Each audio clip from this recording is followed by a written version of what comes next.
Testing 1, 2, 3. Testing 1, 2, 3. Hello. Can you hear me?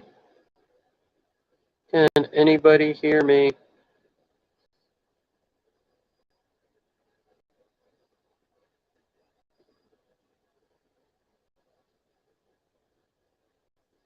Can you hear me? Oh, you can? How about now? Can you hear me now? Yes, maybe.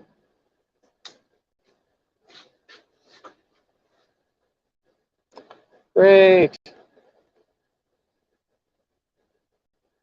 I'm glad everybody can hear me.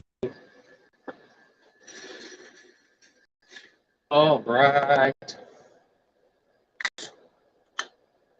I'm going to wait for a minute for people to join, and then we are going to do our, we're going to go over plant genetic engineering today. I hope you're as excited as I am. No, it's really cool, actually. You know, we've been working on plants a lot. We got a lot of plants over here.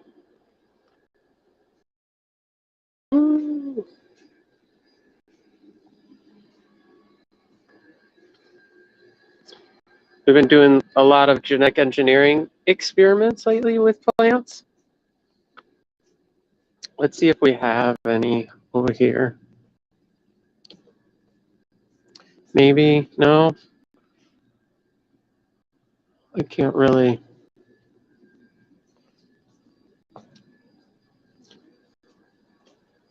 Anyway, later I will show you some examples of successful plant genetic engineering experiments we have done. And I hope you can bear with me while I try out the streaming from my phone.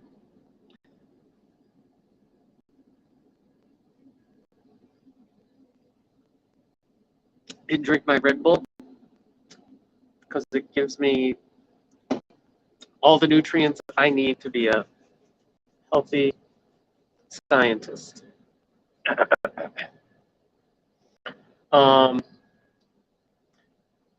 So yeah, it's pretty amazing that in the past few months we were able to create this plant genetic engineering kit.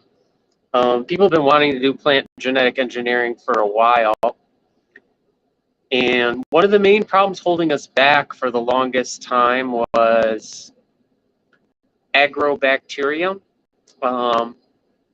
Agrobacterium that we use in this plant genetic engineering kit and protocol was regulated by the FDA, I think, or maybe the EPA for the longest time. And so it wasn't allowed to be shipped across state lines without permits, which made it extremely difficult to have an agrobacterium-based plant genetic engineering kit, especially because agrobacterium is the easiest way generally to do plant genetic engineering. And so it wasn't until 2019 that the FDA, or I think it was the EPA, relaxed their regulations around agrobacterium use.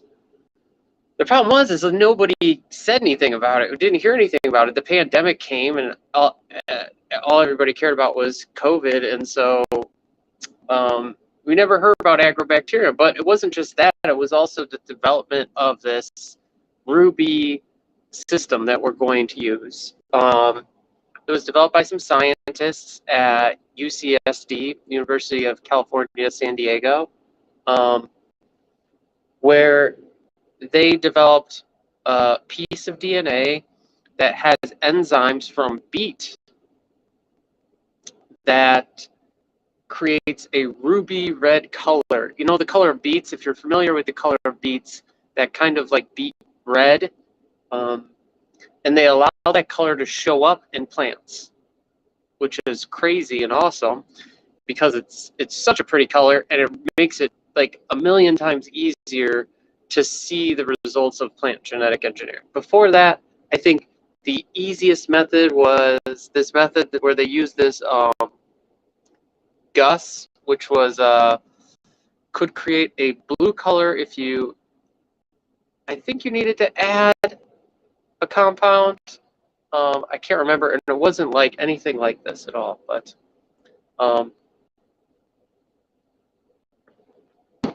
because I'm live streaming from my phone, I have a hard time to see the comments all the time. Maybe I don't think I can switch the orientation or like the cameras I'm using right now, which was, I probably should have thought about that a little bit before. But so you're gonna have to bear with me on the comments. I'll do my best to check out the phone every once in a while and see what people are saying. If you look for the protocol we're going to be following today, it is in the description of the video. There should be a link to protocol that we're going to follow. If you're having trouble with that or anything, let me know. Otherwise, yeah. So the protocol is obviously made to work with our kit that we sell at the Odin, but all the procedures are basically the same. If you were to get your own, supplies to do a similar thing. So this protocol generally can be used for, whatever you want. We get a lot of questions about what plants this works on.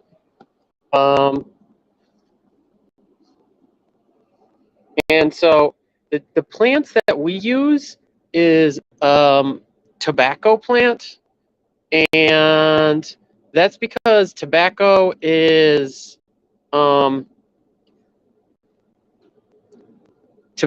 just like a general a good plant species for use this. What plants can you use it on?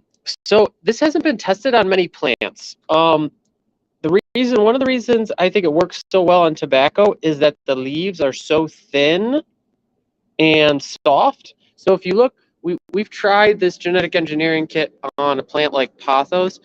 You can see where we have these, small genetic engineering, but the leaves are so waxy, it can be really hard to genetically modify them without destroying the plant. And so it works on a large variety of plants, which we don't know, most people don't know, but it means that it's available to test. So if you have a plant that you think you want to do genetic engineering on, give it a shot with this protocol. But tobacco seems to work the best because tobacco has leaves that are really amenable, to doing this genetic engineering. So if you look at the pothos, right, and you see how the genetic engineering is, right, you see the leaves, how you can see the ruby red. And then if we look at, I think we might have some plants over here that have been genetically modified. I know we do. What we can see is, so this is what it will look like in a plant where it works really well, right? You can see that strong ruby red color, right, compared to the pothos. You do get some destruction, but I'm learning that there are ways to try to mitigate this and fix this. So that's something that you can work on. You can see over here where there's much less damage and places where it was injected and there's not a lot of damage. Focus. But yeah. So I think the thing is you just kind of want to try it and see what works. That's the cool thing, is try it and see what works. I think the plasmid we send with the kit should work on most dicot plants, not monocot. We have a plasmid to work with monocots, but I don't know that we've really tested it that well. So the plasmid uses cauliflower mosaic virus 35 S promoter.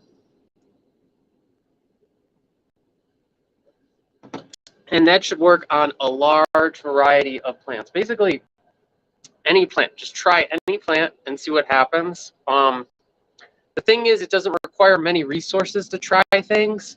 And so give it a shot. We'll talk that today. We'll talk about the protocol and how easy it is. So in preparation of today, we forgot to tell you that generally you want to grow out the agrobacterium, but we can go through the process anyway. You can practice if you have your own plant genetic engineering kit. You could practice doing the injections with water, and then once your bacteria is grown out, you should be able to use the bacteria to actually do the genetic engineering process. So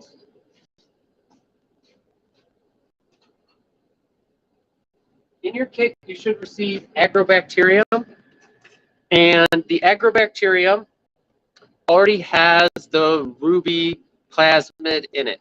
Now, the way agro-infiltration works is that you take the agrobacterium basically and you inject it into the plant leaves, and when it gets in there, the agrobacterium will transfer its plasmid, transfer some DNA into the plant cell, and the plant then will use this DNA itself. Now, the DNA that the agrobacterium has that puts in the plant cell, it has to be a special piece of DNA, right? And so there's a special plasmid and a special piece of DNA. But this DNA is easy to modify and put in your own gene of interest so that you can then transfer whatever gene you want into a plant, right? So you can use a similar protocol to transfer whatever gene you want into plants. Our kit just gives you a really good example of how to do it with this ruby plasmid, which you can see really easy, and it's great. So when you streak out after you make your plates and you streak out your bacteria, you should have something that looks like this. This is how you know your bacteria is grown correctly. I don't know if that's in focus, but you should see some yellowish stuff growing on there. And yep, that's the bacteria. That's the agrobacteria. And that's basically all you need. You make the plates, you grow out the bacteria, and you inject it into the plant. It's pretty simple, pretty straightforward. There's not really much hard work you have to do, which is really cool. And I think that opens up the possibility of just exploring this whole area of plant genetic engineering, because it's just like, you know, what do you want to create? Plants are such a cool macroorganism, modifying their leaves and cells and all that stuff. And later we'll talk a little bit about like how you might modify a leaf and then turn it into a whole plant that has, you know, integration of DNA and selection for this ruby plasmidic color expression. But for right now, we will work on plant genetic engineering. So the things you need. Now, first thing we need is a plant. We don't have a primer for the plasmid, but you can order your own primer if you want. We have a sequence, or we can send you in the direction of a sequence but we don't have a primer. So let's get this one. This one looks like it's all beat up and struggling. So I don't have to destroy a new plant. All right. So if you got a tobacco plant, generally younger leaves are better. So smaller, younger leaves are generally better than bigger, older leaves, but everything should work. How stable would I say this gene is? That's a difficult question, but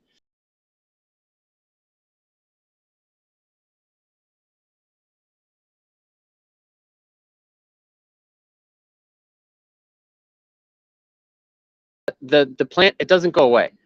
I've been getting a lot of comments and emails from people who think they know a lot about plant biology and telling me that the agroinfiltration is with this plasmid is short term and it will disappear, but that's completely not true.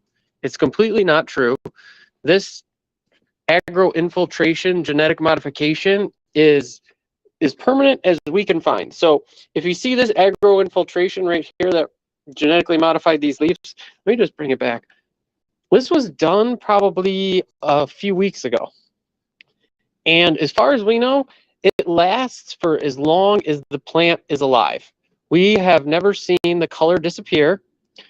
So when the color, when this agrobacteria transfers the DNA into these plant leaves, the color does not disappear. So,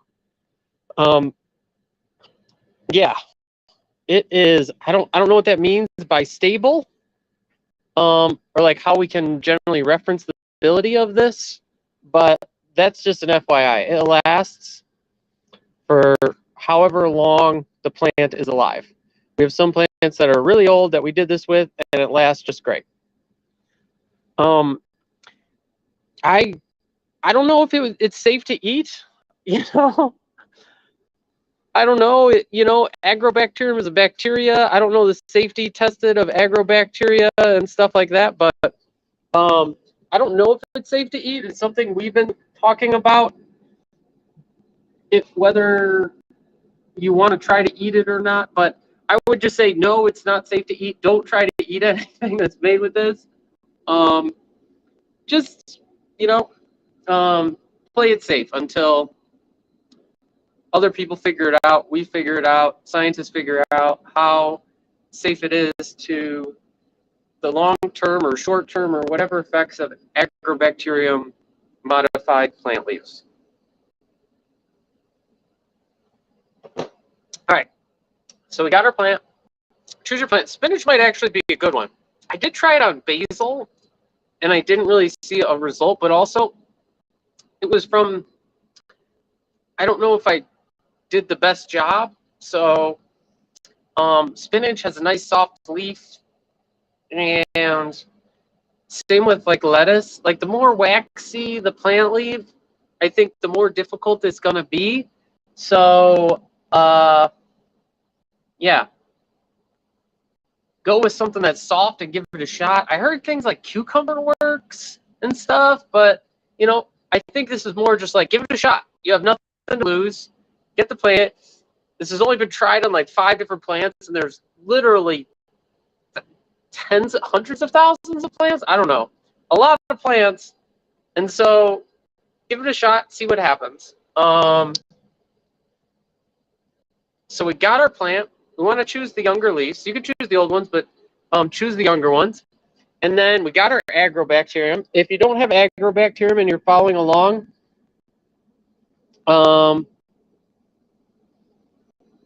when you plant the tobacco in the pot, are you supposed to plant it with its wrapping? Yeah, so the moss thing, you can just stick this whole thing directly into the pot.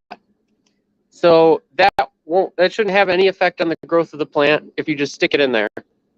So just stick the whole thing into the pot when you're working on a planting. So if you don't have any agrobacterium, but you have a tobacco plant or any plant you just want to practice today, really all you need is water and a syringe. So we have a lot of different types of syringes here, and it depends on what type of syringe you like. I really prefer these 10 ml syringes. I know some of the people I work with prefer these smaller syringes. I think it's up to you what you get a feel for, what you like. Yeah.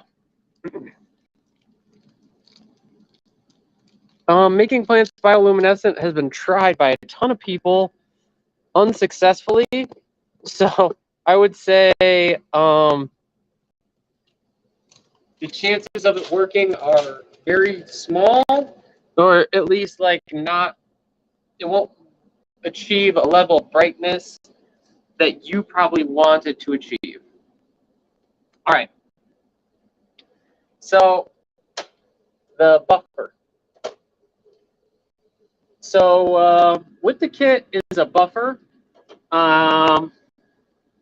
and the buffer contains just basic buffering components so that when you inject into the plant, it just doesn't try to kill it and destroy it. I've been reading more about that, and there's some other stuff I want to try adding to the buffer. Like recently I read that adding an oxygen radical scavenger like vitamin C or ascorbic acid or something like that reduces the damage to the leaves. But right now our buffer is like MES, calcium chloride, or is it magnesium chloride? MES, magnesium chloride, and vanillin. Vanillin is a replacement for acetylsyringone, something like that. So actually, the way agrobacterium works is when it gets into the plant and the plant releases this chemical, agrobacterium then can put its DNA into the plant and activates expression of these virulence genes that actually causes this whole process to work. So instead of waiting for the plant to do this, we can trick the agrobacterium to start doing all this stuff by adding vanillin, which was found to be a replacement for the plant hormone, and it actually is great because it smells really nice, especially when working with it. So it smells like chocolate pancakes or chocolate chip cookies. You know, and like who doesn't love chocolate chip cookies? So it smells like chocolate chip cookies when you're doing plant genetic engineering. So basically, what you really need to do is just take this bacteria, mix it in with the buffer, which gives it that balance. So when you inject it, and it gives it the vanillin, so it activates the genes. And so when the agrobacterium goes in, it can put the DNA into the plant cell, and we can make beautiful colors, right? And these beautiful colors, you can do whatever you want.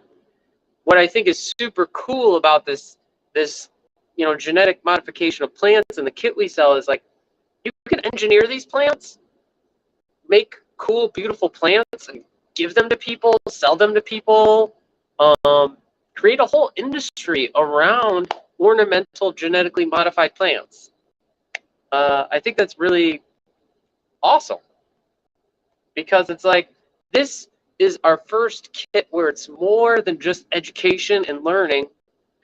You can actually create something that you can give to people or do what you want with, turn into art that's more than just like on a petri dish. And that's pretty amazing. So, doing the injection. Now, the hardest part of this whole thing is just doing the injection. That's it. And the injection just takes practice. It takes learning how to actually do it. Now, the injection can be done from both the top side. We've tested it. Can be done from both the top side and the bottom side of the plant leaf. And I call it an injection, but it's not really an injection as much as it's like forcing the liquid into the plant leaf. And basically that's what you're doing. You're forcing the liquid through the stomata into the plant leaf, right?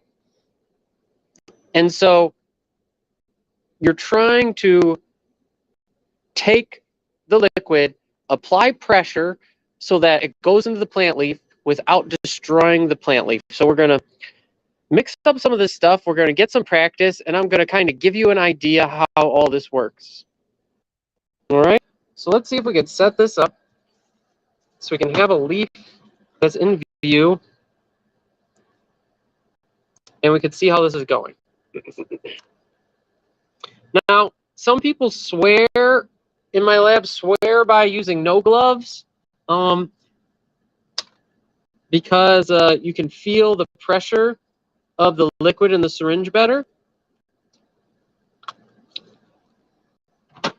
But whatever's up to you, you know, I think there's a glove provided with the kit, which make it safe. Okay, so basically what you want to do, you fill up your syringe with liquid, you take it, you put it up against the bottom of the leaf. You want to put your other finger or something on the other side to hold, to provide some back pressure.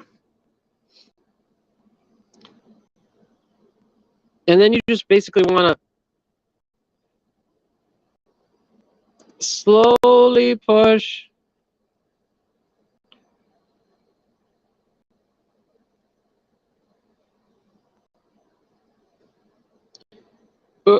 you should be able to feel it, and you can start seeing, let's see. So you see how that looks like water got into the leaf? Water actually got into the leaf right there, or this is buffer I'm using, MES buffer. So that's how you know you're doing it correctly. So before you actually do your injection, I think start by practicing. And the way you can tell if you're doing it correctly is if when you inject, you get that dark change in color on your leaf. Focus, focus, camera. Come on, you can do it. So that's what you're looking for, is dark change in color. Now, you don't want to apply too much pressure. You don't want to apply too little pressure. It takes practice. So before you do any actual injections, this is generally what I do.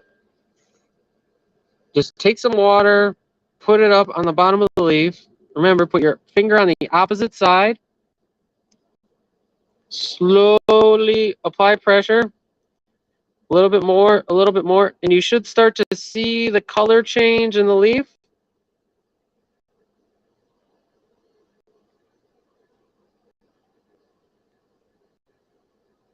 As you force it through the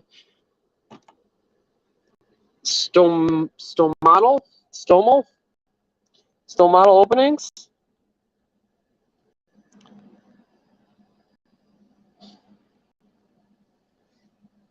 And you get that change in color. Okay. So now doing it with the actual agrobacterium is not much different. So this is what we do. We take a 15 ml tube.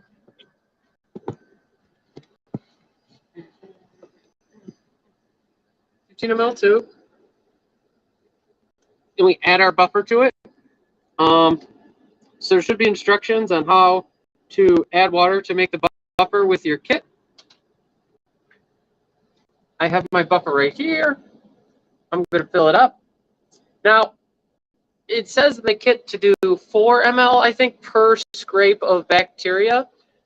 Generally, I like to make more because then it gives you opportunity to engineer a lot of the plant.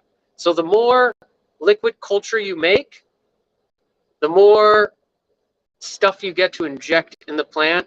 Just scale it. So if it's like 1 scrape of the plate for 4 ml, then if you do 12 ml, do 3 scrapes of the plate or something like that. You know? All right, so we got our buffer. And it smells like vanilla. Mmm, so good. Smells like cookies. All right. Now I need some inoculation.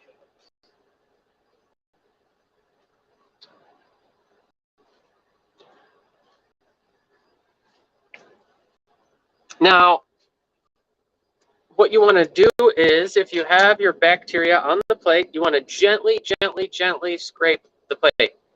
So you want to pretend like you're not applying any down pressure. You're just moving it back and forth. So if you apply down pressure, agar is kind of like Jell-O. It's just going to tear.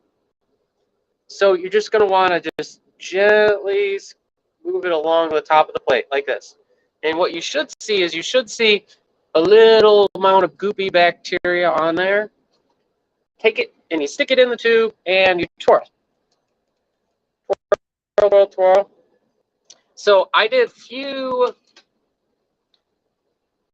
12 ml, so we're going to do 3 scrapes. It's 2. Twirl, twirl, twirl. 3. Twirl, twirl, twirl, twirl, twirl. Then put the lid on the tube and shake it up. So just shake it up to break up all that bacteria. Give it nice and nice shakes. Shake, shake, shake, shake, shake, shake, shake. You might see a little bit of floaties in there. Just keep shaking until most of the floaties disappear. But your tube should start to become cloudy.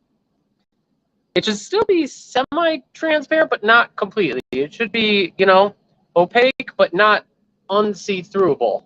So if you hold your finger on the other side, you should still kind of be able to see your finger. You don't want to put in too much bacteria, but you don't want to put in too little. I know we're not really doing an exact science right here, so yeah, but you just kind of have to like work with it. So shake, shake, shake, shake, shake. All right. So now we have our opaque liquid. I don't know if it's focusing. Sorry if this focusing and non-focusing is giving everybody a headache. Not much I can do. Modern technology. And so we're going to take this, put this in the syringe, and then inject this into the plant. And this is what will actually make the color change. So it won't happen immediately, but we should be able to see it. All right, let's go. Oh.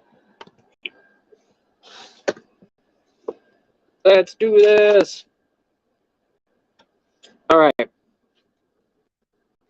Now, the first thing is figure out where you want to inject. If it's your first time, just, inject it anywhere. But what you can see that's really interesting on these plant leaves is that when you inject, it tends to stay in certain areas.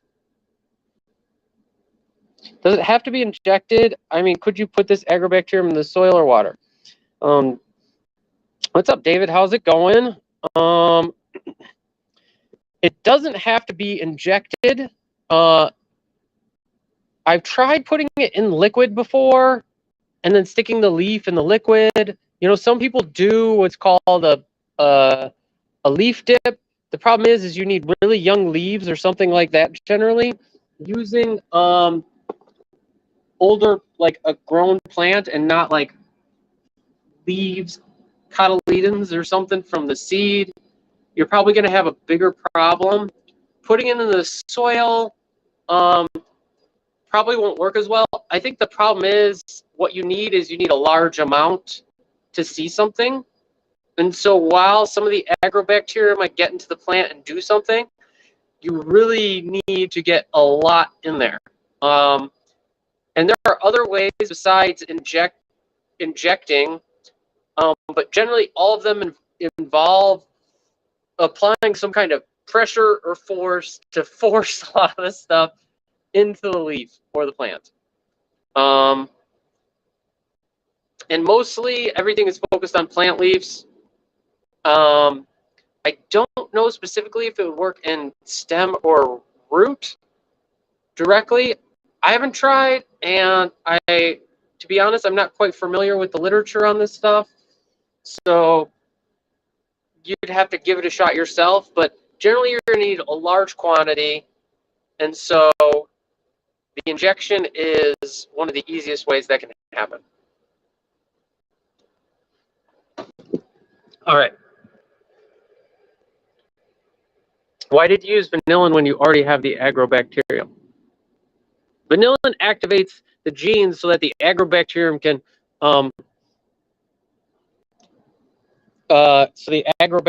actually put the genes into the plant. So you need the vanillin for that.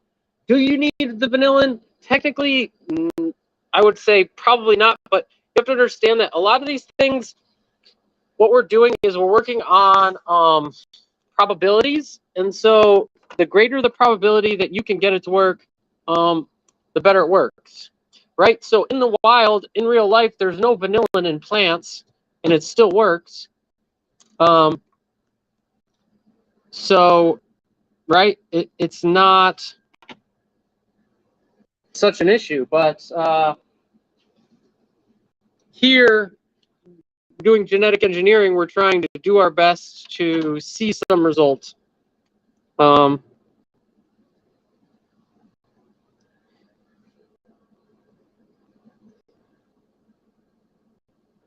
Is it possible to use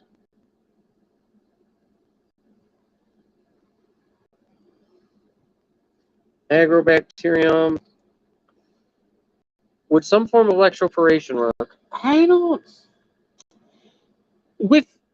know. With the problem is like to do electroporation on a leaf. I think there have been studies of where people try to like create a current or voltage across the whole leaf, but generally electroporation works on individual cells. I think people have grown cells in culture, plant cells in culture, and electroporated them, but then you'd have to grow plant cells in culture. All right.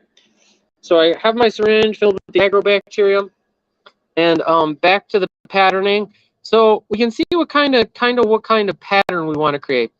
So I think what I'm going to try to do is you can kind of see these smaller veins right here. You see how there's these veins going vertically? I'm going to try to inject vertically in these sections and see if it's possible. The problem is it's all a lot of technique mostly, and not a lot of, so it takes skill to kind of be able to do this stuff. And you could kind of, once you start pushing the syringe, you'll eventually start to see the liquid enter the leaf and start to branch out. Now, some spots are more difficult than others, interestingly, to inject. All right, starting to see.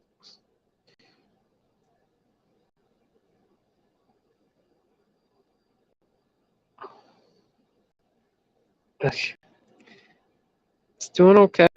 Come on, get in there. If you push too hard, it'll go too much. Okay, that's pretty good. So you can see where the vein boundary is. And I got pretty good on that one.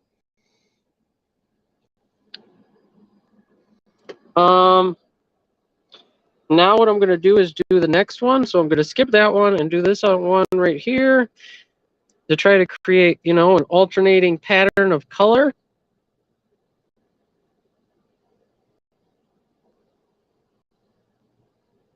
Oh, nice. Yes. So sometimes if you don't apply too much pressure, it'll actually stay within the boundaries. So you can see I have this alternating segments. Focus, camera. Sorry. Camera's whack. Focus. There we go.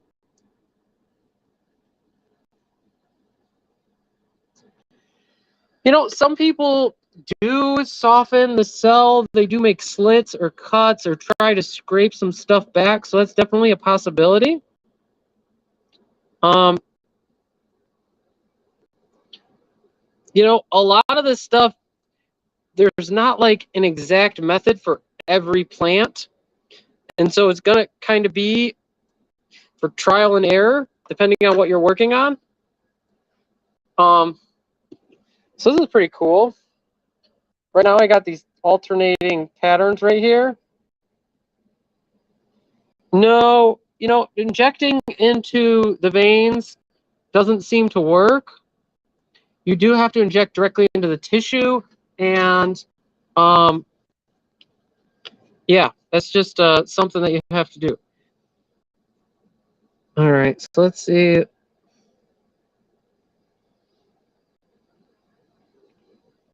Let's do one level below that.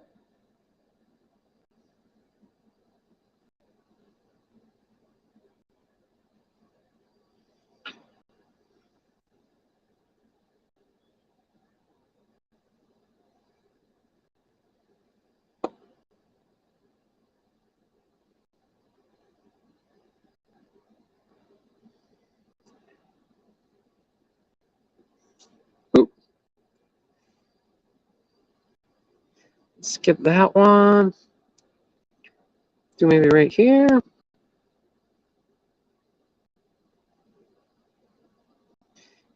And oh, okay, that was great. I just squirted myself with agrobacterium. Oh, so one of the issues is you gotta apply a good amount of back pressure, but also a good amount of pressure, but also you got to keep that finger on there, because once you let go with that finger, all that pressure needs to be released, and it's got to shoot out somewhere. Sometimes it shoots out at you. All right.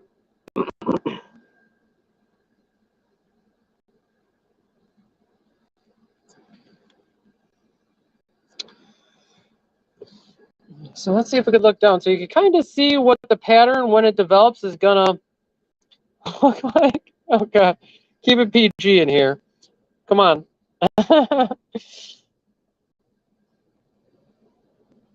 Yeah, I mean you can make plants with your names on it, with logos on it, with a lot of stuff. But you can kind of see the patterning that's happening on the top and what we hope it will develop into.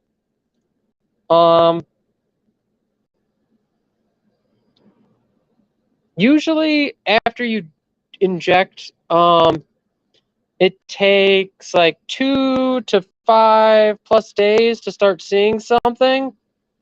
And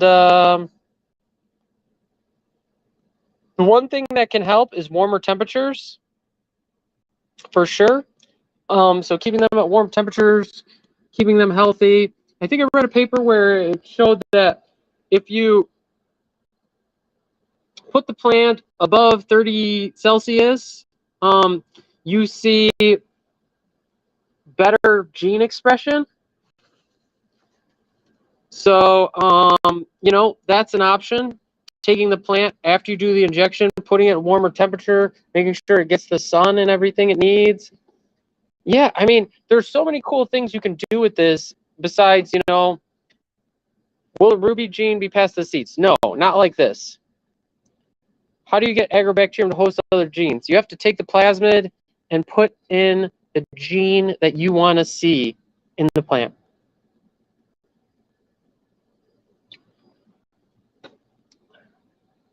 The bacteria is freeze dried, so that we send with the kit.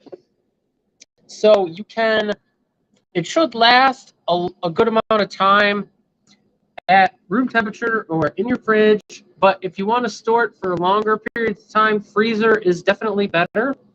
But it's freeze dried, so that means that you know, you should have generally plenty of time before the bacteria goes bad.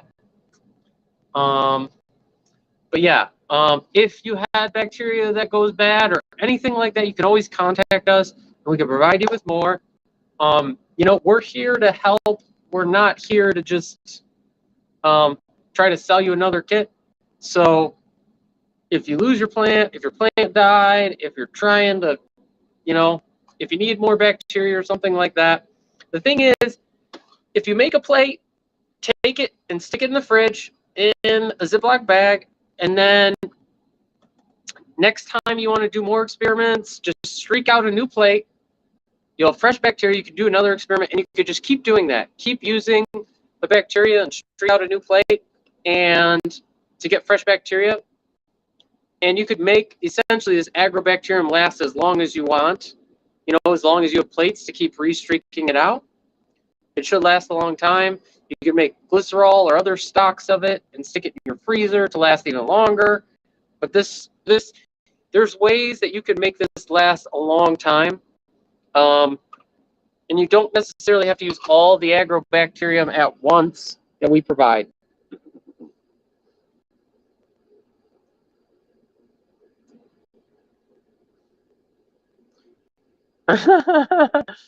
We need a Hollywood studio, David. I wish. Our plate single use. Here's the thing: is that generally, the bacteria don't work as well if they're not fresh. So they're not necessarily single use, but you want the bacteria to be fresh, or it doesn't work as well. So if you don't use your plate within 24 hours or so, great as it did initially. Can you do that? Sure. I generally wouldn't stick it in the fridge or anything like that in between uses. I generally would keep it out at room temperature so it grows. And understand these agrobacterium grow really well at room temperature, surprisingly. Most bacteria, or a lot of bacteria you work with in labs require like 30 or 37 degrees Celsius. But these agrobacterium work great at room temperature, between 70 and 80 degrees Fahrenheit. And so just when you streak it out, leave it on your countertop, and you should have some grown in the morning. Like, it's that fast. It works that well. They're great. But generally, you want bacteria that's as fresh as possible. Yeah. So once you do this and once you see results, besides keep doing the same experiment and making cool leaves and, designing your own plant, it is possible to actually create a plant that is derived from the genetically modified cells by turning the leaf into a callus, and then from that callus selecting for the genetically modified parts and growing it into a whole plant. We actually sell chemicals to do that. We sell them on our website. If you look for plant chemicals, we sell chemicals for callus differentiation so that you can turn leaf punches or pieces of leaves into callus and then differentiate those calluses into whole plants to create kind of like a whole plant that's ruby, which is cool and interesting if you want to do that. That's a possibility, and we provide the tools for that. It just takes a good amount of time to do something like that. Callus formation can take months, depending, and then differentiating the plant can take, other months. And so, it's a possibility to do something like that. But I think the coolest thing is just trying to design stuff. The issue, yeah, if you injected it into ficus, into fig, and it seemed to inject well, it should be a good sign generally, if it injects into the leaf. But it's hard to tell with these things; they're unknown. So give it a shot and see what you can do.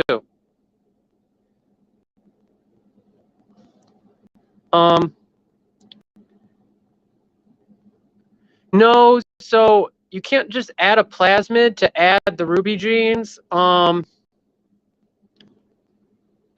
you need to do is the gene that you want to transfer has to be in a specific place in the T plasmid, the TI plasmid, or whatever in the agrobacterium. And so you can't just put plasmid in the agrobacterium and it'll transfer into the plant. You need to put the gene in a specific place in the plasmid, so then it transfers properly. So it's not so easy as just putting a plasmid in the agrobacterium. At least I've never heard anybody doing that.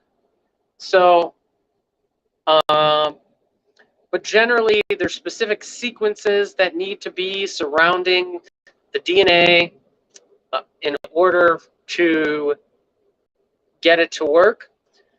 It might be interesting to wonder what would happen if you had a plasmid with the capping sequences and also the T plasmid. Would they all transfer, or would you need 2 copies of the virulence genes or everything like that? So I don't know if anybody's tried that, or if they have. I'm not familiar with the literature. But generally, I don't think you can just put another plasmid in the agrobacterium and it'll transfer it also to the plant. All right. So hopefully, yeah, it's harder to load agrobacterium. You know, what we want to do eventually is sell multiple agrobacterium strains so that you can put the genes you want. Yeah, getting glowing plants is hard. And it would be annoying if outside was just full of glowing plants. But yeah. But yeah, so this will kind of be your end result, hopefully. Now, I think this took about a week to develop this deep red color. You start to see it pretty soon. You start to see it after, I think I left it over the weekend and I started to see it after 3 days. But the deep red color took more days. It was like 5 to 7 days before you start to see something like that. Just remember, water your plant to keep it alive, because if your plant dies, then you won't see anything. It'll be struggling. So the goal is if you can inject your plant before next weekend, and next weekend we should be able to check out the results, talk about the results, see what some of the issues might have been if you didn't get it to work or things like that. But I think generally the process is pretty straightforward. The risks of consuming the modified plants, unknown. It was asked earlier on the stream. I don't really know. I haven't tried. I don't know if there's been any significant studies on eating agro-infiltrated plants. So that's not something I can really tell you. I would suggest not doing it. But, what are you going to do? It would be really cool to be able to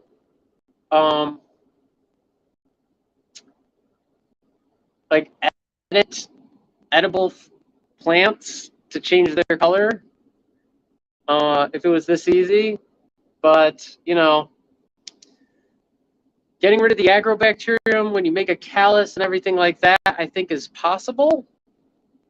So it's not impossible or too crazy, but just injecting the leaf with bacteria and then eating a leaf that's full of bacteria, I don't know if I'd really suggest that. Whether or not agrobacterium is a pathogen to humans or not, agrobacterium can actually transfer genes and not just plants. So agrobacterium can be used to transfer genes in mushrooms, in human cells, in a lot of different things. So, it's not that the plasmid would turn you red or turn a mushroom red. It doesn't have the correct promoter sequences and stuff to do that. But I still don't think it's the greatest idea. It might actually put some genes in your cells. Yeah, so I don't know. Don't eat it. That's my opinion. But what am I going to,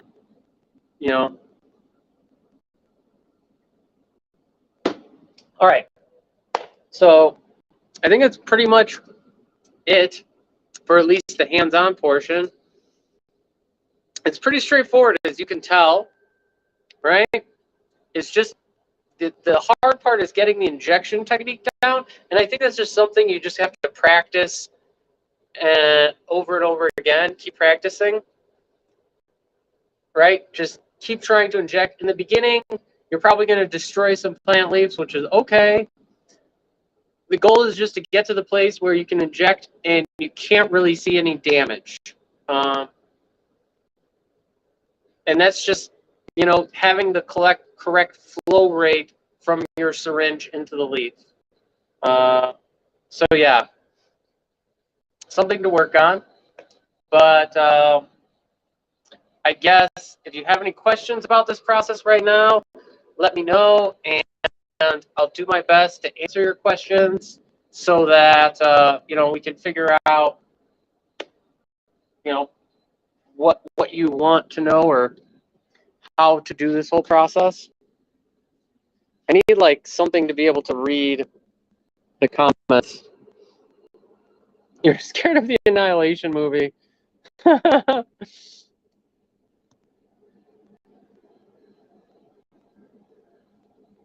Yeah, I mean it's a technique to create a lot of stuff. I think this is the coolest thing. I think this kit is one of the coolest things we ever sold, and maybe I've said that about a lot of our kits, but this is like so easy to create a genetic modification in a macro scale plant, and this genetic modification is pretty much permanent, right? Like obviously as the plant leaf gets bigger, you start to see some, diffusion or of the color, and it starts to become a little more diffuse. But like every plant we've done this to, it doesn't go away, right? So as long as you keep the plant alive, you can still see that genetic modification, which is just super cool. Or as long as you keep that leaf alive, you can still see the genetic modification. And like that's really amazing and something so macro, right? Just like something you can keep around the house, something somebody else can keep for months or years, as a gift that is a genetically modified organism. So yeah, I think that this is something that if you're not excited about it, you should be. But if not, you have to think of all the possibilities of what you can do, right? Creating an Etsy shop selling plants with people's names or faces written, injected into them, or companies' logos, right? How crazy would that be to like walk into a business or a restaurant and on the table they have a plant that has its logo genetically modified into it or something like that, right? That's crazy. It's totally crazy. Yeah. Anyway, just some ideas, throwing it out there. But we're trying to make this kit available for as little as we can to afford to be able to send it to you and still stay in business to be able to do the stuff we do, right? So understand, we're trying to get this out there. We're not trying to like sell it for as much as we can, because we think this should be available. And like, feel free, if you buy the kit, share the agrobacterium with your friends, share it with whoever, right? That's okay. Share it around, get people to use this stuff, get people to do it. We're totally okay with that, That's not something that we have any issues with at all. And I hope the stuff you make, you create an economy around it, or even just create gifts or something that people can experience this technology. It's pretty amazing. All right. Sorry about that rant. I think that slap a QR code on a leaf to buy an NFT. Don't do that, please. Please don't do that. No, as far as I can tell, the agrobacterium does not cause the plant to die or the leaf to die at all. Like I said, we have some plants that have been around a long time that we've genetically modified. This plant right here that I genetically modified has been around, you know, weeks, if not a month, and it's just fine. It's completely healthy. It's continuing to grow. So, like, as far as I can tell, it has no effect. Yeah, Valentine's Day messages on roses. You know, that's one of the ideas we had is Valentine's Day messages on plants. We're going to run a class, I think, in-person class. So if you're in Austin, Texas, and you want to, we're doing a live class right before Valentine's Day to genetically modify plants to give to somebody you love. I think it's going to be like $49.99 or something like that. You get to take a plant home. That's really amazing. Like, how unique and cool of a gift is that? A genetically modified plant with a message in it. That's pretty amazing. So, instead of just, flowers. The thing is it doesn't necessarily have to be a living plant either. So it could also be interesting to like buy roses or something from the store and try that. We also haven't tried it directly in flower petals or anything. I don't know if that would work, trying it directly in flower petals. So, it's some possibility of something that you can try. There's so many possibilities here, which I think is also the really cool thing. Like, this has been tried so little in so few plants that, like, try every and any plant you want. See what the results are. Let us know the results. Let everybody know the results so that people can create new and cool plants.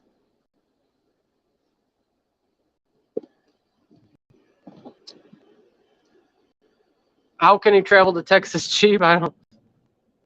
Would it be possible to change plants' carbon usage? I mean, I don't know. That might be a little bit complicated. Make a spinach taste like 5-star steaks. Ugh. I don't. Good luck with that. I don't know if that's possible.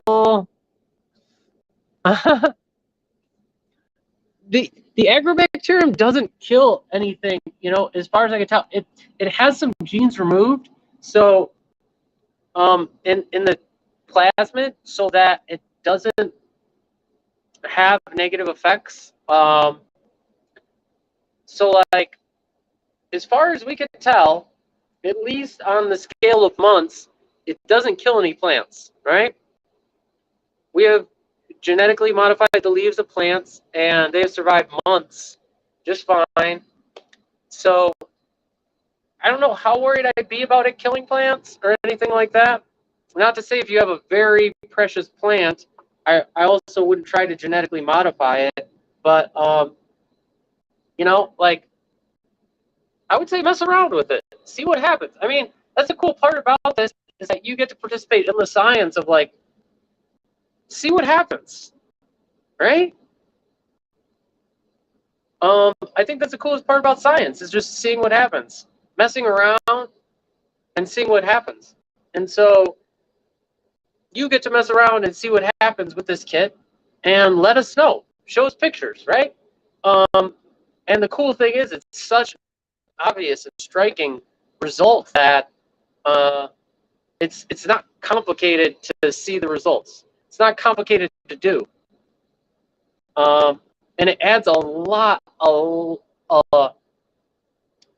tobacco. So people use tobacco because scientists always choose the most weird and terrible model organisms that they possibly can. And who knows why they chose tobacco? I don't know what the history of choosing tobacco plants was, but there's probably other plants out there that work better or more interesting than tobacco to do these experiments on. And if you find something like that, let us know, please, because we are annoyed by the fact that tobacco is the first thing that works and that is used. It's just not a good marketing, you know? If it works in like roses or something, that's way better marketing than works in tobacco. I think it would get a lot more people interested in this stuff. So try some stuff. Let us know. We're really interested because we can also only test so many different plants.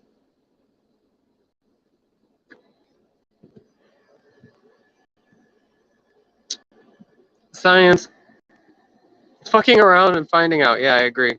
Sorry for my language. Bleep that out. Hope kids aren't listening.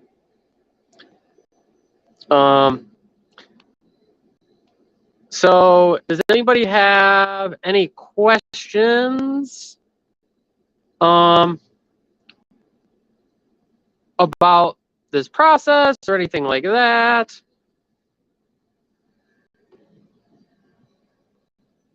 What I really need to do is like, maybe I could pull this up on my computer or something, so then I can read the comments and stream at the same time. But bear with me.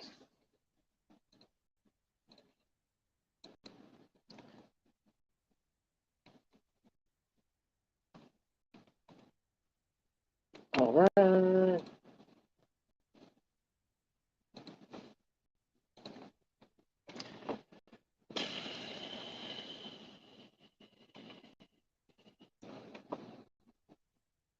All right.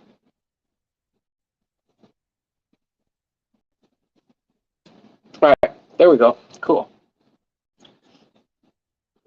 Yeah, I mean, manufacturing insulin or whatever. There's possibilities. There's so many possibilities here. I think the thing is just like figuring out what you want to do. I think maybe what we can do is make a guide that tells you how you can modify the plasmid so that you can add whatever gene or gene of interest. And I think something we are working on is developing other colors, other things that create obvious, genetic modification and expression so that there's more than just red color.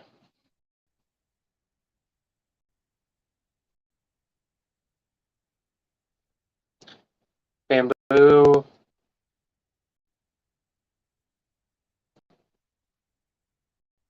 Yeah, so the agar does contain antibiotics to select for the agrobacterium and plasmids. Yeah.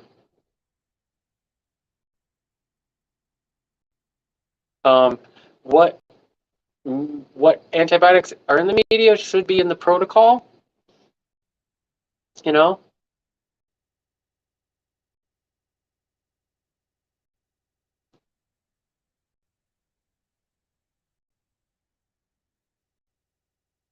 How was the plasmid developed? I mean, we did not create this plasmid. It was scientists at UCSD who created this system. How was it created? Just like a normal plasmid? You can look at the plasmid map or read the original scientific paper. Discord, I don't really want another social media or another thing to check. So like, if people want to start a Telegram group, maybe. I don't know how much I participate. It's just like I don't necessarily have the time to do something like that. We do have Facebook groups, which is easier. It's a little more asynchronous, and so you can post questions, and generally we try to answer those questions, or other people can answer your questions in the Facebook group. But Discord and Telegram, maybe. It's just, yeah, finding people who can check it often and are willing to have another distraction app on their device.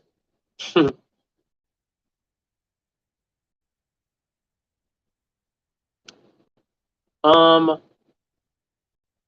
we tried starting a form on the Odin website before, and it just doesn't get used that much. Um, Mutations can't really get passed down, right? Because it's just to the leaf or somatic tissue. It's not really to seeds or anything like that. So just by doing agroinfiltration like we are without any sort of selection or callus formation or whatever, it shouldn't be passed down.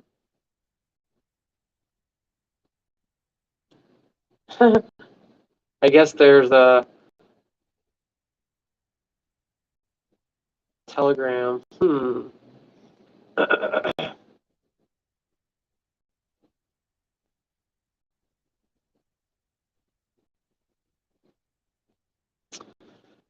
Yeah, I mean, maybe I don't. It's a possibility. Um, maybe. I'll say a big maybe.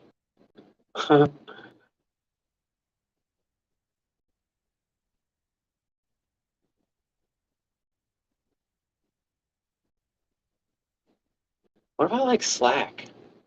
Is um Discord isn't really searchable? Is Discord, doesn't it have like a history of everything?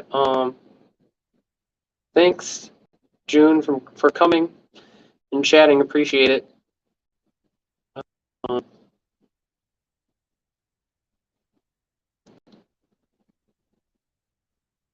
Slack is so boring.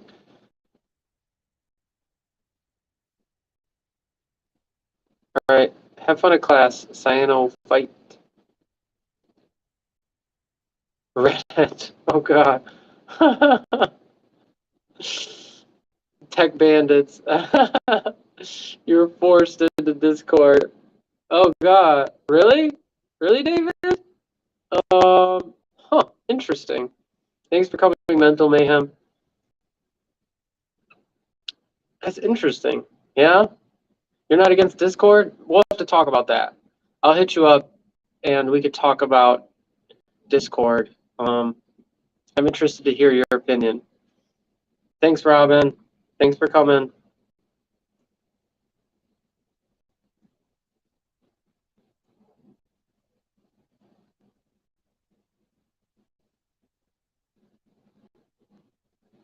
I want to get the kids.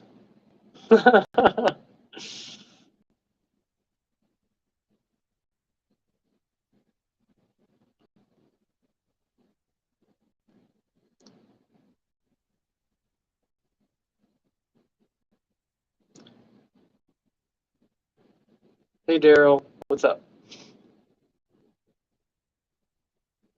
I will actually be traveling a lot this year and will be in Europe. So, you know, I think I'm going to be in Munich in February, but I should be around. And yeah, if I can help in any way, setting up or doing things for biohacking community in Europe, let me know. Contact me. Have you tried PCA for making jeans? I don't know what PCA is. What's my favorite plant that I've seen? The ruby moth. I haven't actually seen many plants, right? I think it's been tried on so few plants that it's just like, yeah, um, you know,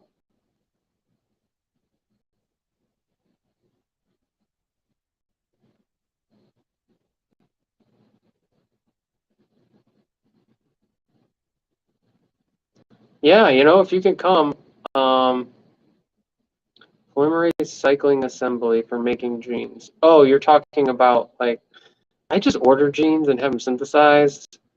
That's like the easiest and you know, cost-effective way. Am I attending BioSummit next week? I should be, but virtually. I won't actually be in Boston or anything like that.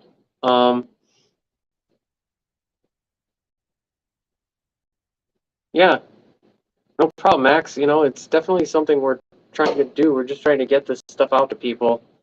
Um,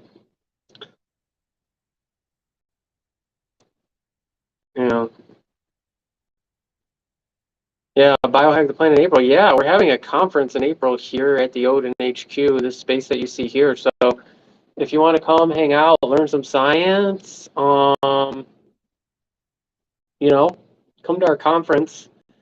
Search Biohack the Planet 2023, and you'll find the Eventbrite where you can buy tickets. Um, can anyone order jeans? Generally, yes, anyone can order jeans.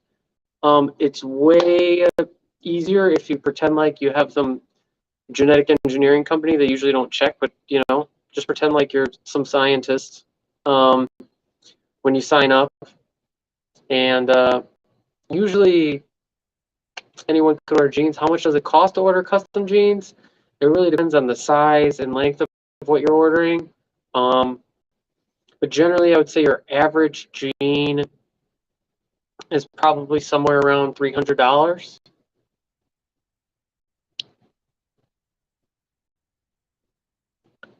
Yeah.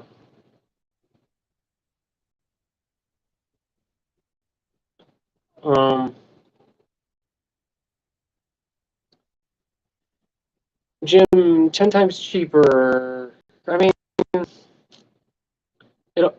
if you don't count your time, you don't count. I'm sure have just the enzymes and everything like that. So it's just like, you know, sure you might only be using, you know, $1 worth of Taq polymerase and $1 worth of gel stain or something like that. But like, you have to buy a full vial. You know, I think that too many people are trying to make molecular biology cheaper when the businesses already have it cheap enough. If you don't have money and you have a lot of time, then sure, do stuff yourself. But like for me, and I think a lot of people in the field of genetic engineering or doing genetic engineering at home, gene modding at home, um, time is a bigger constraint than money.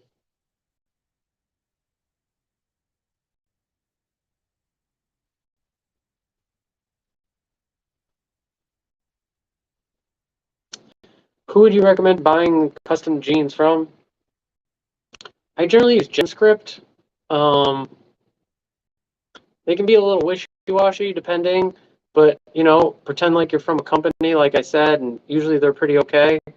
Um,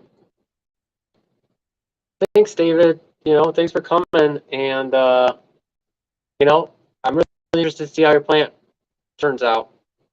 Um, you should do some like Stargate symbols or something in the leaves.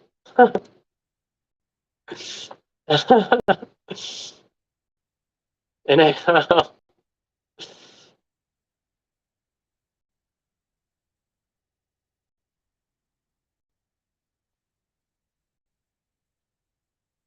always looking to save the buck. I get it. Understand. You got cheap undergrad labor or something, maybe.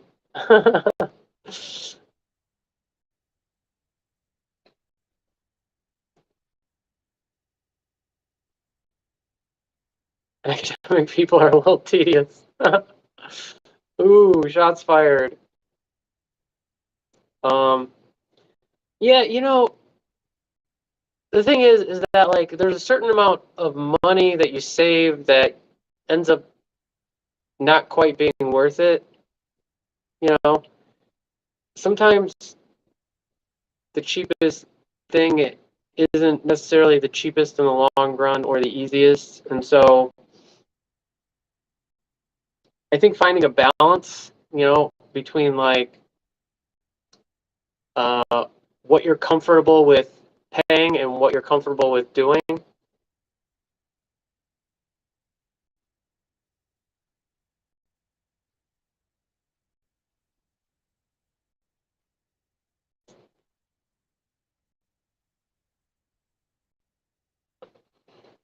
Crown gall doesn't form because the genes are removed.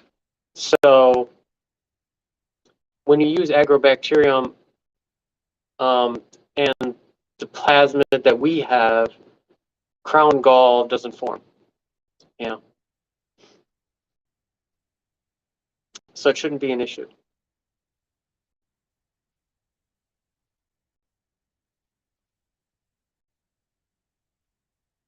But yeah.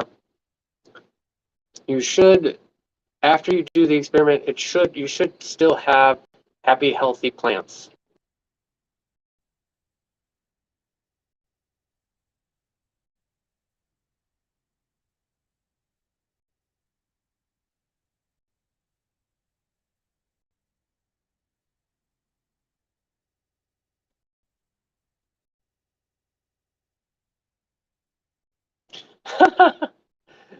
I'm glad you think that, right? Because most people think we're over here just like swinging money. Um, but you know, we are providing kits and resources at a reasonable price, and sometimes it is a miracle how we get paid over here. So understand that any sort of contribution of buying stuff from us, supporting us in any way, keeps us developing these kits and products so more people can use this stuff. And we are definitely very frugal in order to be able to provide you with the kits at the price that you can get them at. But yeah, we're not here making a ton of money. Some people seem to think that, um, you know, we are grossly wealthy or something selling genetic engineering kits. We are not. Um, we sell the kits at a price where we think we can stay in business, but also where people can afford to buy them. So, yeah.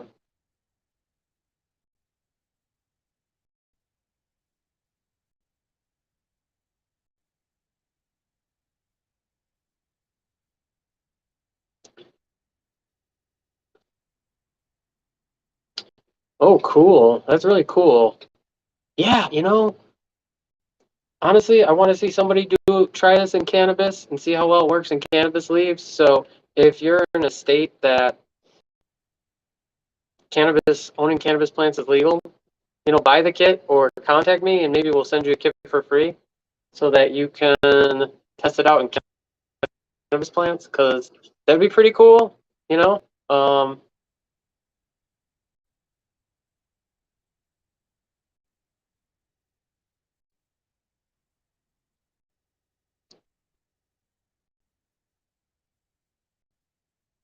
Yeah, yeah, California, yeah. Anybody in California? I used to live there.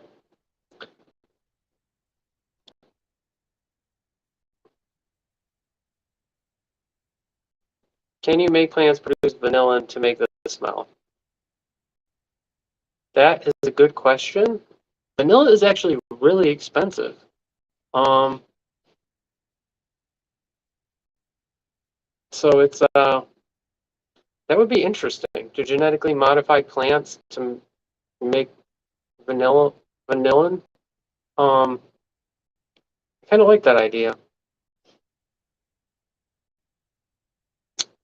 Yeah. I wonder if there's just something specific about. I've never actually had. I think at least purchased vanilla bean myself, like real vanilla bean, and not just like vanilla extract or something like that. So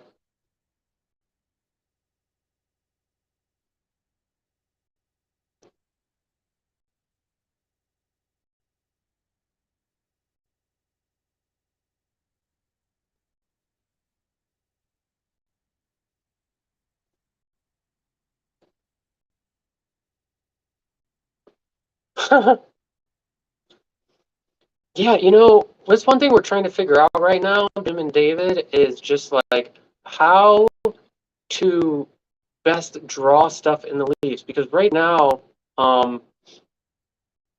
it's very manual, very tedious, and it's not easy to draw things. So something we're trying to figure out. But the UV idea is interesting. I wonder if it would work. But yeah, I think that's a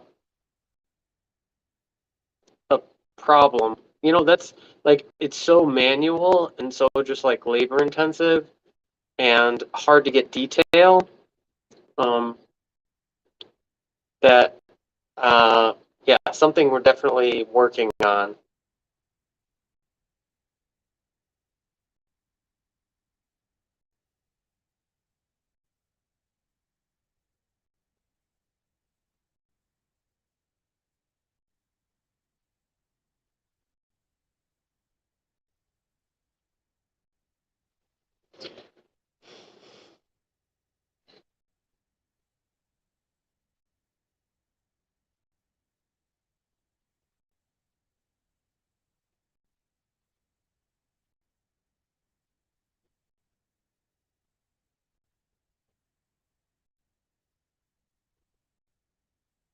Yeah, I think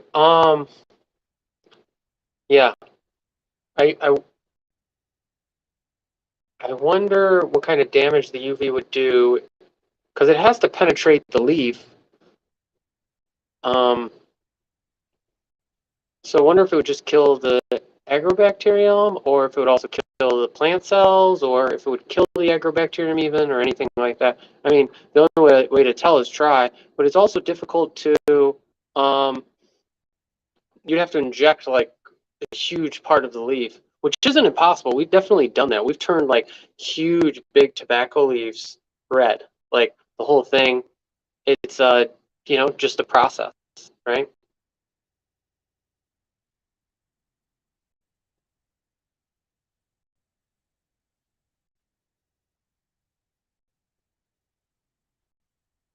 Yeah, I know. Making syringe heads, right? I think that's thank you, Aya. Appreciate it. Um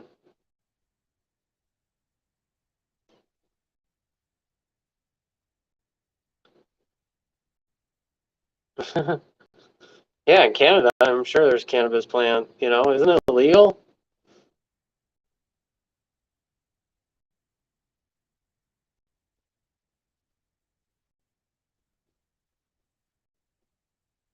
Yeah. Yeah, no, I mean there's so many things you can do with this. I think this is just a start to get it in the hands of people, get people learning how to use this technique. Um and then us developing different things, you developing different things that you can do. Thanks, Max.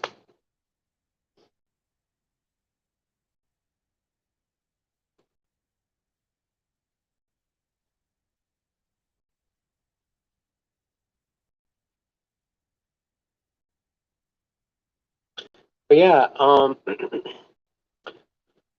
if you got a kit and you're doing experiments, please send us pictures. Please let us know what you're doing, what plants you're trying on, what your results are. This is something we'd love to share, you know, share with our audience, share on social media, promote you um, any way we can. And we just want to know the results. I mean, I think that's the most interesting thing is like we want to see what people are doing. And if you learn anything new, I think one of the hardest things right now is innovating in the injection world, right? So trying to inject smaller and smaller amounts in a way that doesn't kill the plant leaf, works well, um, and so you can have like a smaller pixel size on the plant. That's something that I'm really interested in. See you, Jewel. Thanks for coming.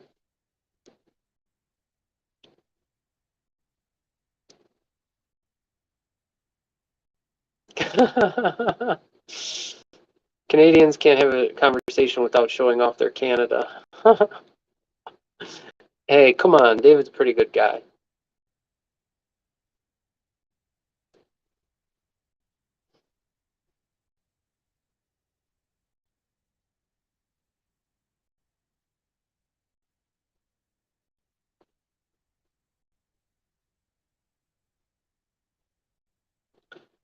Yeah, so the liquid gets in via the stoma, um, and the bacteria, but yeah, then they enter.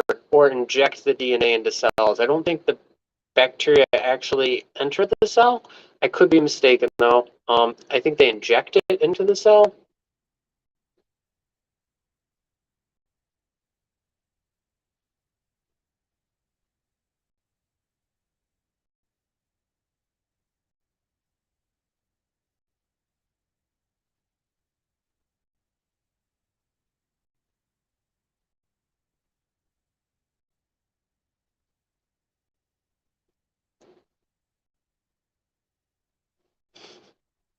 Why is everybody picking on Canada now?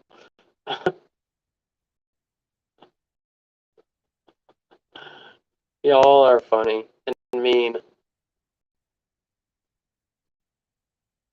Yeah, Jim, I was thinking about that. You might not necessarily need stoma inhibitors or activators, but actually just treating the stoma to different conditions, right?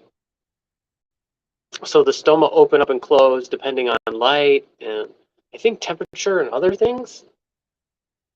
Um, so I was thinking like, could we try to induce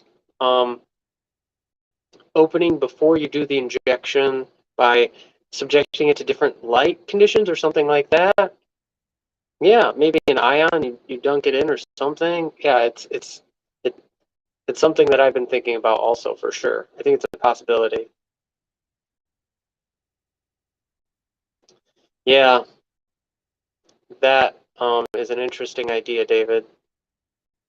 The thing is, with the plant leaves, one of the hard things is they're not even, they're not smooth and even. So it requires something that is,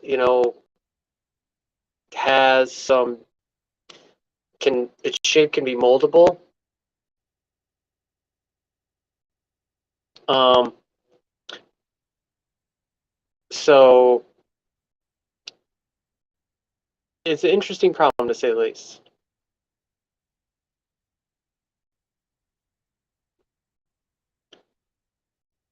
I hope people learning plant genetic engineering could end world hunger or just create cool art or whatever. I hope it's just like I hope just more people start doing it. I think it's no matter what you do it for.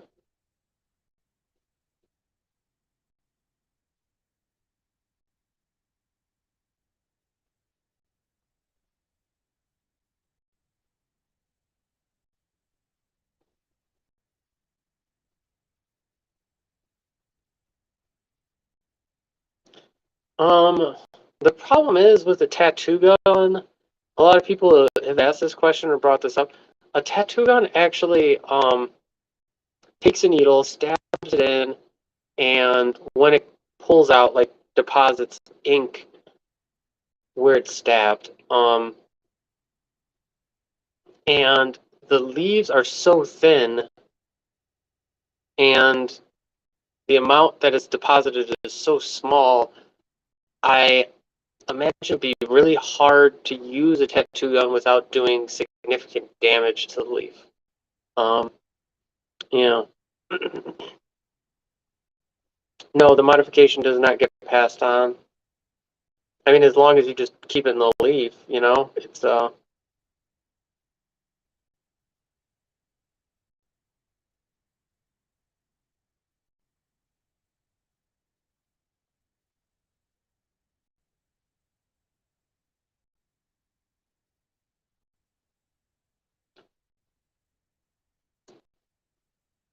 get a stamp with some liquid wax, slap that on the leaf and the bacteria.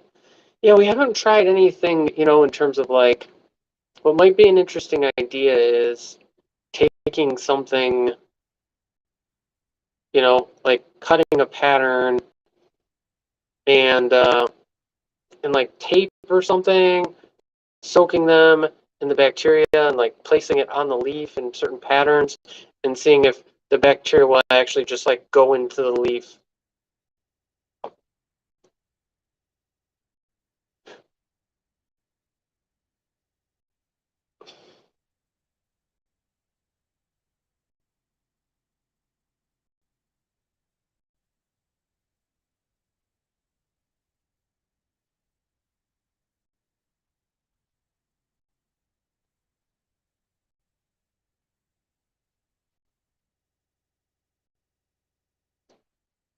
Thanks everybody for sticking around with your questions. Appreciate it. Appreciate everybody showing up. Um, you know, the plant genetic engineering kit we're talking about is available at the-odin.com. We sell a lot of genetic engineering kits. This is our newest and hopefully our most popular eventually.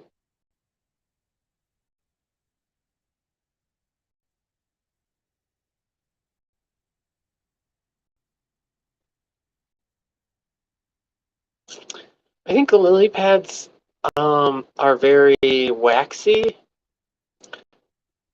so it might be difficult to just, get through that waxy surface. But yeah, I don't know anybody who has.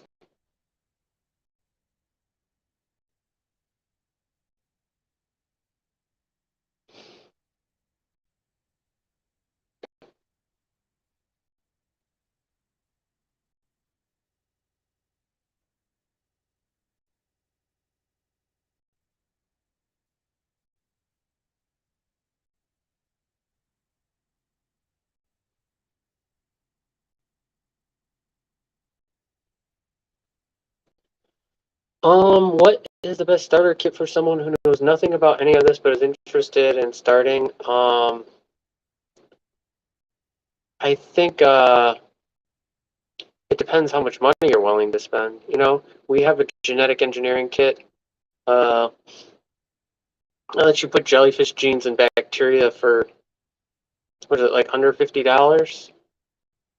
And but we have like a more complete kit that would allow you to do, gives you a lot of equipment, would allow you to do more genetic engineering experiments in the future.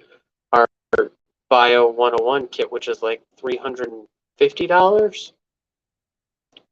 And so I think it really depends on how committed you are and how much money you want to spend. Honestly, if you have money to spend, I would say get the plant genetic engineering kit. I think it's like $150.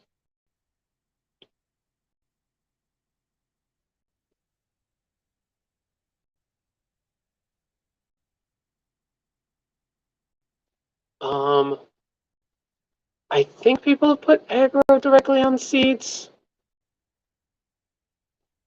but I'm not sure how well it would work. So, something to try.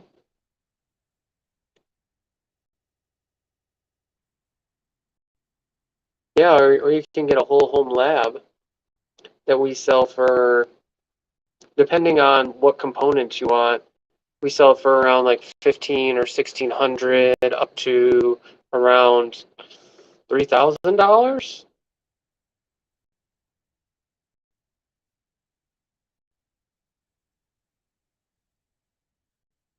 Fillable microneedle patches. I don't know. I've never tried, David.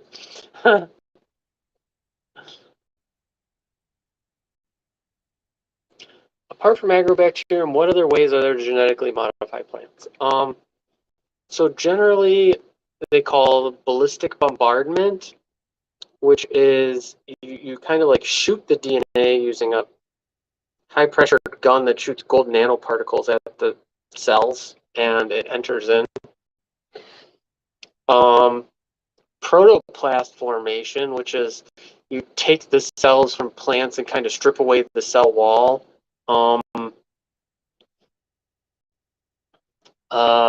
I think those are the main ones. Generally, people use gene gun.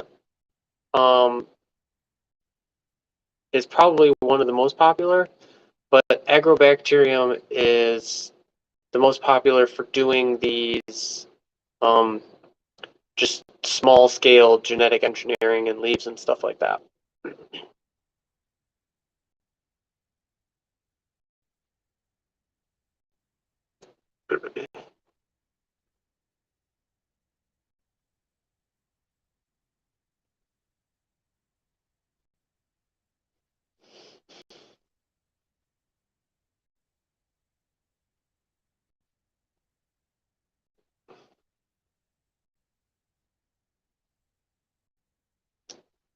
What about a waffle shrub? A shrub that grows waffles. I guess if you're really into waffles. I'm more of a pancake person myself, you know? So,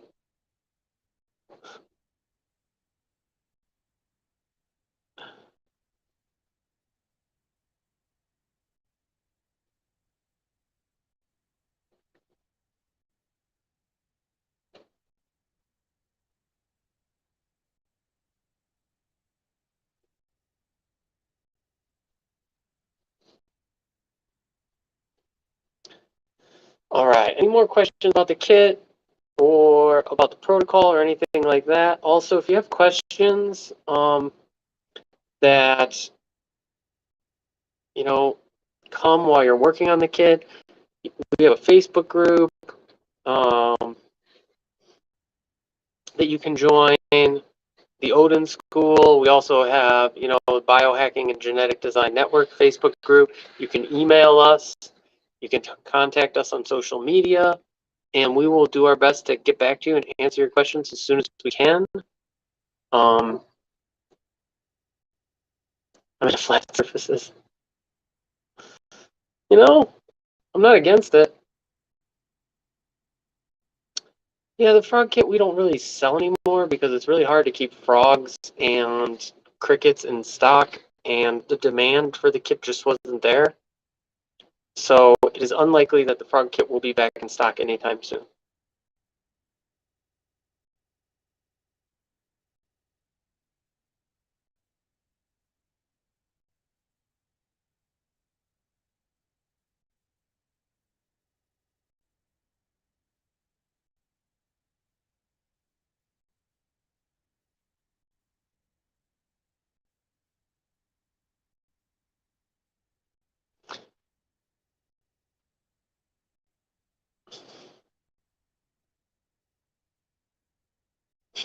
Y'all are weird.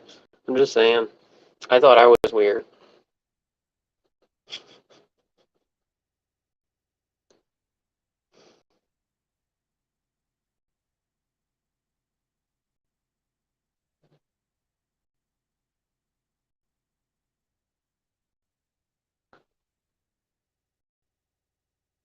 All right. See you later, David. Thanks for coming. Talk to you soon.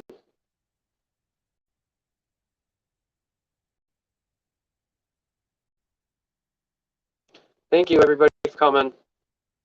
Like I said, if you have any questions, contact us and we'll try to answer them. We're going to be back next Sunday and we're going to look at results. So do your experiments. Maybe we could do a show and tell next Sunday, show people's results. And we'll look at the results we have here. Hopefully we'll try to create some new interesting designs this week and see what we can do. But until then, thank you so much for coming. Thank you for your chat and interaction. I much appreciate it because just talking to myself is pretty lonely. Thanks, Josh. Thanks, everybody. Otherwise, I will see you next week and hopefully other times that we plan to do live streams. Hopefully, we'll do other live streams. But have a good one. Talk to you soon.